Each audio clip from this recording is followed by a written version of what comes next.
In front of me is Oppo A1K, and today I would like to show you how you can lock apps using App Lock on this smartphone. First of all, go into Settings and scroll down. Now you need to select Face and Passcode over here, click on Privacy Passcode and choose Turn on Privacy Passcode. Then select Other encryption methods over here, select the best one for you. I will go with pattern code and click on it. Then enter it and repeat it. Over here you can answer this security question or click on it, pick one of those, or click on it again and choose custom question. Then create your own in this pop-up.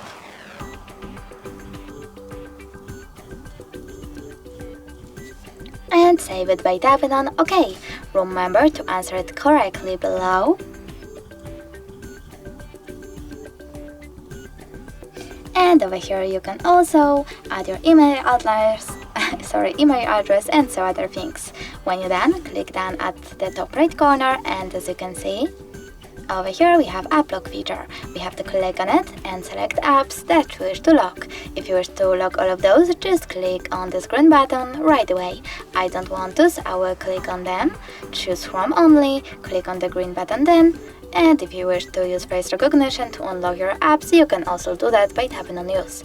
I will go with Cancel though, and now when I go back and try to access Chrome, I can see that pattern is now required. Thanks so much for watching. If you enjoyed this video, leave a like, comment and definitely subscribe. Bye!